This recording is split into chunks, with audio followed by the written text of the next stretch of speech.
आजकल आप देखिए सोशल मीडिया पर हर दूसरा आदमी फिलोसोफर बन गया है। ये सही है, वो गलत है, ये टॉक्सिक है, वो इथिकल है। लेकिन सच पूछिए, जो आप सही कह रहे हैं वो सच में सही है या बस आपको लगता है कि सही है? दोस्तों, आज का टॉपिक है मेटाइथिक्स। ये नाम सुनते ही दिमाग में यूनिवर्सिटी के लेक्चर आ जाते हैं, कांट, हेगल, संस्कृत के श्लोक। लेकिन मैं आपको वहाँ नहीं ले जाने वाला। मैं आपको ले जाऊंगा उस अंधेरे कमरे में जहाँ हर वो सही गलत जिस पर आप अपनी ज़िंदगी बना रहे हैं धूल में मिल जाता है।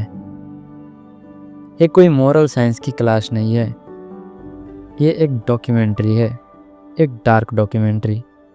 हम उन सवालों को खोदेंगे जो कोई नहीं पूछना चाहता, क्योंकि जवाब थोड़े डरावने हैं।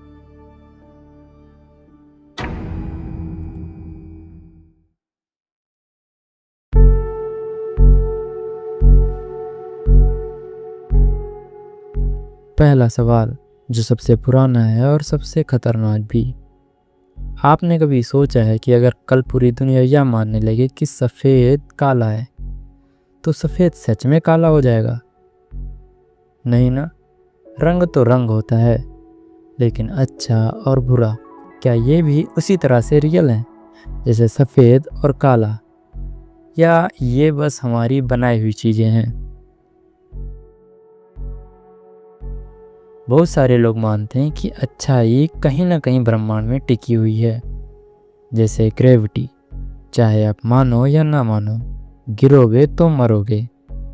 प्लेटो ने यही कहा था। उसने कहा एक आदर्श गुडनेस है, बिल्कुल सूरज की तरह। हम उसकी रोशनी में देखते हैं कि क्या सही है। जैसे आजकल ह्यूमन राइट्स को कोई बिल्कुल सच मानता है।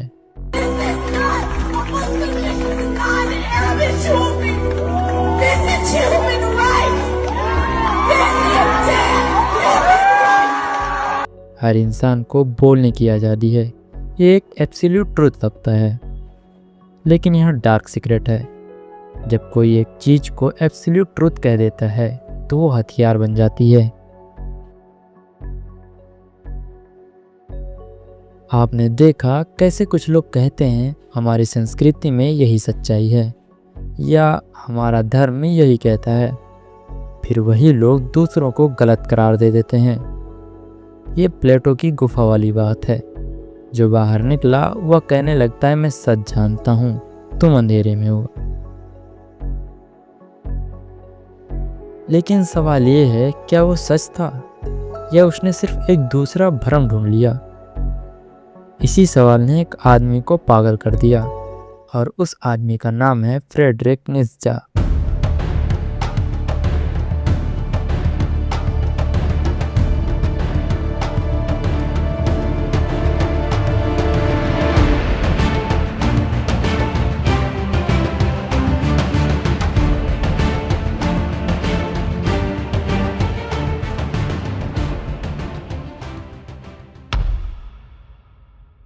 आपने कभी सोचा है दया सबसे बड़ा गुण क्यों माना जाता है?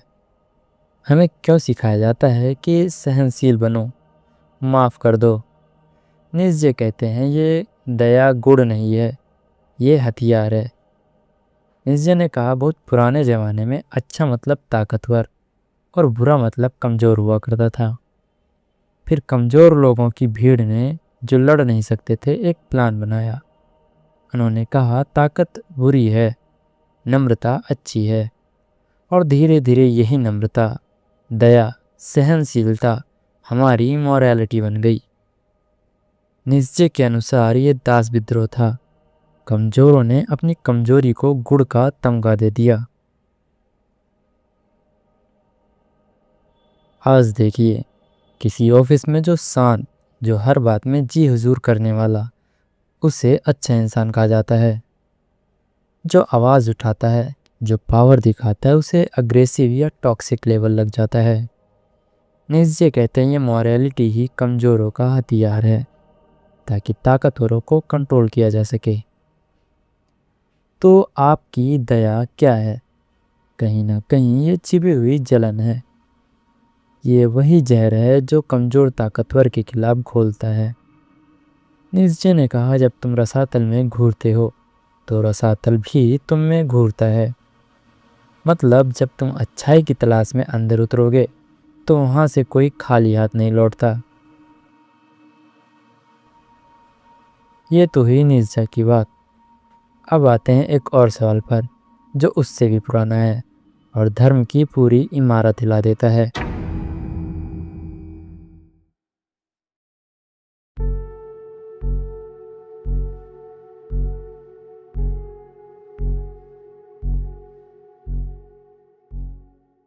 अब हम एक ऐसे डायलॉग पर आते हैं जो आज भी धार्मिक लोगों को बेचैन कर देता है। सोचिए, कोई कहे ये काम इसलिए सही है क्योंकि भगवान ने कहा। अब सवाल ये है, क्या भगवान ने इसलिए कहा क्योंकि वो काम पहले से सही था, या वो काम सिर्फ इसलिए सही हो गया क्योंकि भगवान ने कहा? इसी सवाल को सुकरात ने 2400 साल पहले उठाया था। उन्होंने पहला विकल्प बताया, अगर कोई काम सिर्फ इसलिए सही है क्योंकि भगवान ने कहा तो भगवान की मर्जी से कल हत्या भी सही हो सकती है। उन्होंने दूसरा विकल्प बताया, अगर भगवान ने इसलिए कहा क्योंकि वो काम पहले से सही है तो फिर भगवान नैतिकता का स्रोत नहीं है बल्कि सिर्फ एक मैसेंजर है।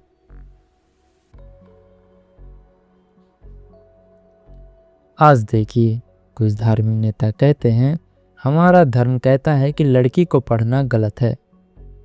अब अगर आप पूछें क्यों गलत है तो जवाब होता है क्योंकि भगवान ने कहा। तो ये हो गया पहला विकल्प, यानी अंधी आज्ञा। लेकिन अगर आप कहें नहीं, लड़की को पढ़ना सही है चाहे कोई भगवान कुछ भी कहे, तो आप दूसरा विकल्प चुन रहे हैं, यानी नैतिकता धर्म से ऊपर है। यही वो सवाल है जो किसी भी धर्म की नींव खोद देता है। इसलिए सवाल हमेशा दबा कर रखा गया। लेकिन सच ये है, अगर भगवान है भी तो भी नैतिकता या तो मनमानी है या फिर भगवान से स्वतंत्र। अब आप सोच रहे होंगे, तो फिर क्या नैतिकता सिर्फ एक भ्रम है? 20वीं सदी में एक दार्शनिक ने हाँ कहा और उसने पूरी फिलॉसफी की दुनिया में हड़कंप मचा दिया, जिसकी बात हम आगे करेंगे।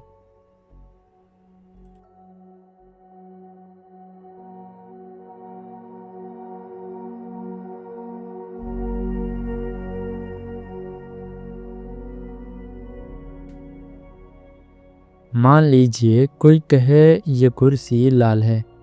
आप चेक कर सकते हैं, रंग है, लाल है। अब कोई कहे ये कुर्सी गलत है, ये चेक कैसे करेंगे? गलत नाम की कोई चीज़ होती ही नहीं जो कुर्सी में चिपकी हो। मैके ने कहा, जब हम कहते हैं हत्या गलत है तो हम दावा करते हैं गलत नाम का कोई वास्तविक गुण है जो हत्या में मौजूद है। लेकिन ऐसा कोई गुण होता ही नहीं। हत्या में उतना ही गलतपन है जितना नीलापन या चौकोरपन। आज आप देखिए, कैंसल कल्चर। कोई एक बयान देता है, लाखों लोग कहते हैं ये गलत है, लेकिन मैकी कहता तुम सिर्फ अपनी नापसंदगी को गलत का लेबल दे रहे हो। कोई ऑब्जेक्टिव रॉन्गनेस नहीं है जो उस बयान में छिपी हो। इसका मतलब ये हुआ कि हम पूरी सभ्यता एक भ्रम पर खड़ी कर रहे हैं। जब हम न्याय की बातें करते हैं, इंसाफ की बातें करते हैं, तो हम एक ऐसी चीज़ की बात कर रहे होते हैं जिसका कोई अस्तित्व नहीं। हाँ, सज़ा है, कानून है, भावनाएं हैं, लेकिन नैतिक सत्य नाम की कोई चीज़ नहीं। अब आप कहोगे, अगर कोई नैतिक सत्य नहीं तो फिर हम सही गलत क्यों कहते हैं? इसका जवाब दिया ए.जे. आयर ने, और वो जवाब सुनकर आपको लगेगा जैसे किसी मॉरलिटी का पोस्टमार्टम कर दिया गया हो।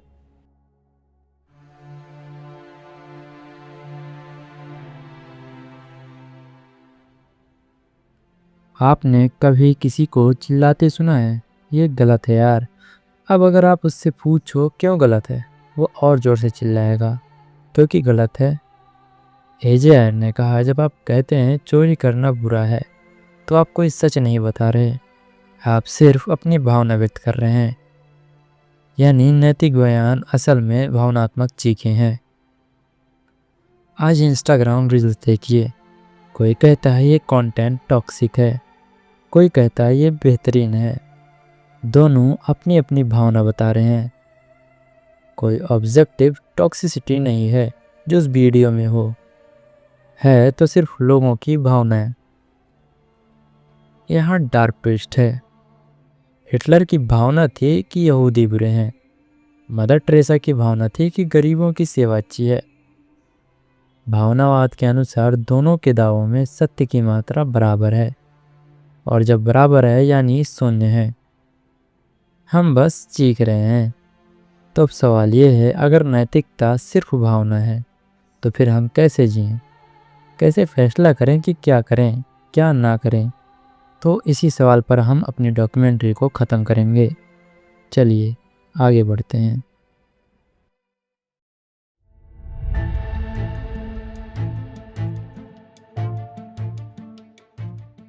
हमने देखा प्लेटो का एब्सोल्यूट गुड तानाशाही में बदल सकता है। नीत्शे ने बताया तुम्हारी दया कमजोरी है। यूतिफ्रो ने धर्म की नैतिक नींव हिला दी। मैके ने कहा नैतिकता एक भ्रम है। आयर ने कहा वो सिर्फ चीख है।